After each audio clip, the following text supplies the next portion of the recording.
Hi everyone, this is Bella from Unlock Your Design. Welcome to the weekend Jinky horoscope for February 4th and February 5th. First of all, I want to invite you to this masterclass on Tuesday, a 4-hour event.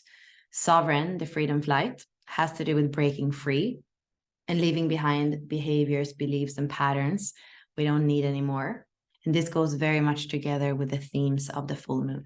You'll find all the information on how to register here below.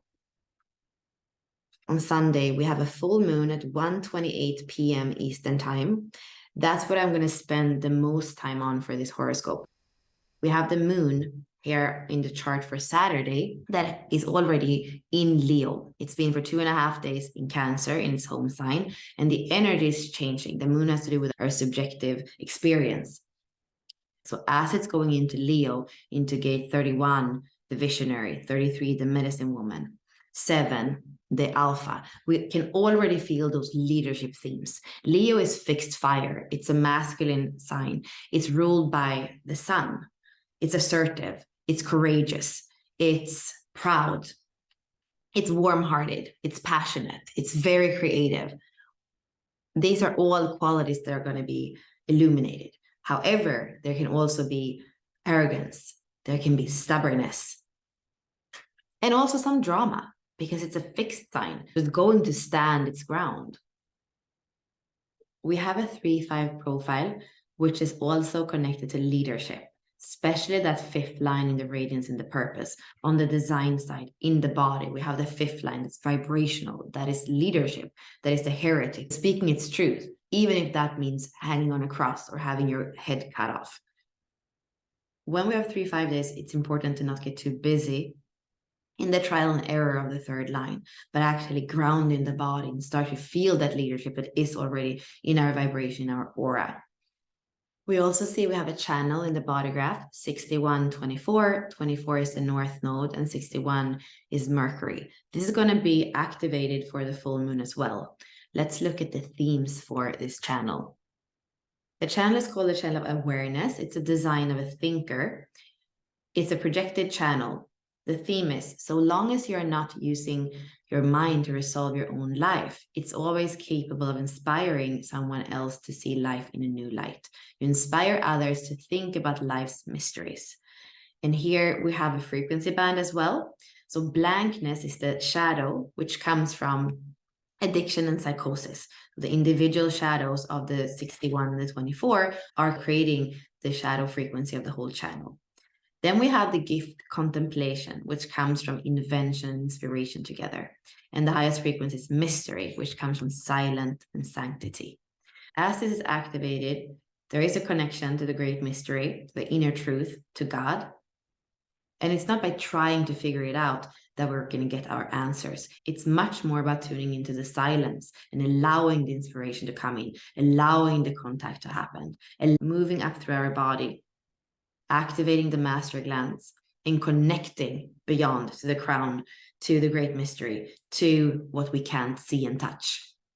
Here in the keywords from the 64 doors, you see we have revelation, occult knowledge, going beyond the Maya, which is what this channel is a portal for. Moving on to the full moon chart, a 4-6 Sphinx. A lot of the themes here have already been mentioned in the horoscopes earlier this week. So we see here with the sun, of course, we have the opposition with the moon and the earth. That's what makes the full moon. We also have the trine from the sun to Mars, masculine energy forward, penetrating the world, finally moving on as all the planets are going direct. A bit of impulsiveness as well, because Mars acts first and thinks later. We also have the moon connecting to Uranus, which is a T-square if we're looking at the 90 degrees from Uranus to the sun and the 90 degrees from Uranus to the moon. So here there is a tension. Uranus node, north node here are asking us to ground the ideas, the creativity, the vision that we have on this axis with Aquarius and Leo, the 7 and the 13, that look at the past, look at the future, and figure out how to bring us into the future. They're not allowed to move forward if they're not listening to the North Node and Uranus, which are in Taurus. They're new ways of moving forward. Uranus is the revolutionary change agent. And Taurus is asking us to take responsibility and create a way forward that's not only visionary, but also that actually works. Gate 2 is the feminine, it's the form. So we're not allowed to move forward on this masculine axis of Aquarius and Leo without bringing in our bodies, our earth, our nurturing, our stability, our foundation. From a human design perspective, this T-square is just accentuating the themes of the cross of the Sphinx, which have to do with that moving forward. The 4-6 profile is personal destiny, but it's made up of 2 transpersonal lines. That means that we have the Leo theme, our own empowerment, our own joy, our own creativity, our own passion is very important as we're moving forward. However, we need to see and feel and know the other, the collective, the transpersonal. We cannot forget about that, which is what the 4-6 stands for. And that's very similar to saying Leo and Aquarius. It's both. It's both the personal and the collective. We're moving forward, empowered in ourselves and empowered together.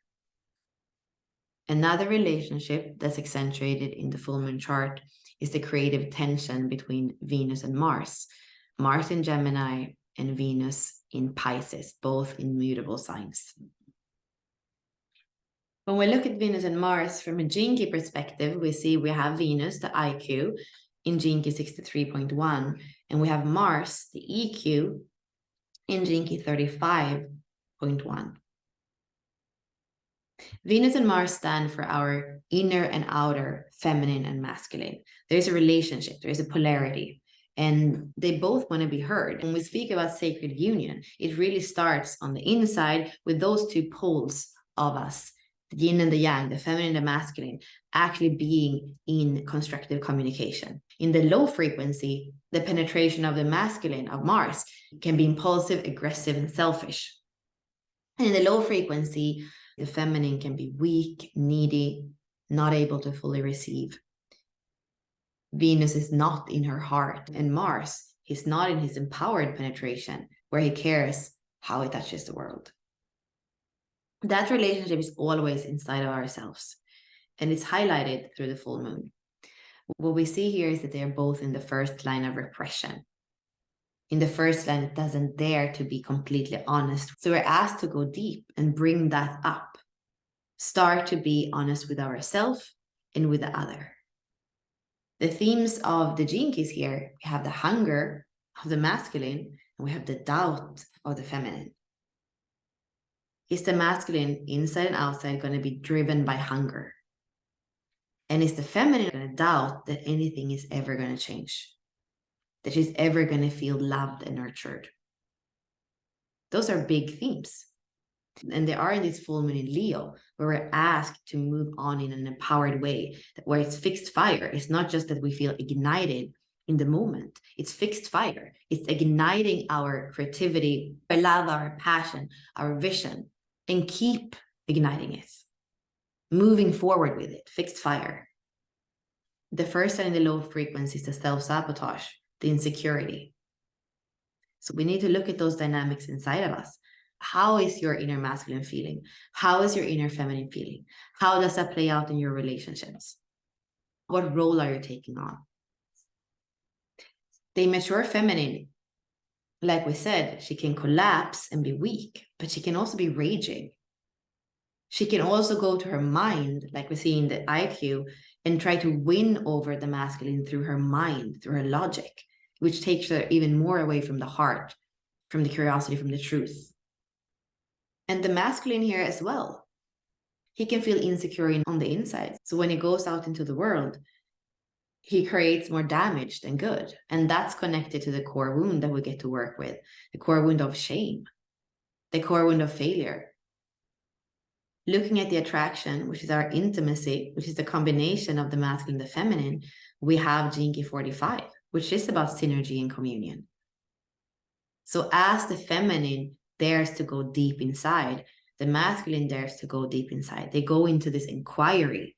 The 61 is in Mercury right now. It's asking for deeper inspiration. It's asking for deeper truth. And then it can come back out again. in curiosity, in a feeling of adventure, of knowing it's worth it to be in the world. And that's where we're starting. A dynamic third line that's much more constructive, where we can start to see the synergies because there is a dialogue. The blame is not on the other. The shame is not on the other. We take full responsibility, first line, as we come to the table. And this, like I said, is inside of ourselves. And what's inside of ourselves is going to be reflected in all our relationships. So it's something to be aware of, especially in our close relationships, family members, primary partner. We have the 43 in the SQ. So the worst thing we can do here is to be deaf for the things that are moving inside. Deaf for that little voice that can be repressed, that wants to be heard.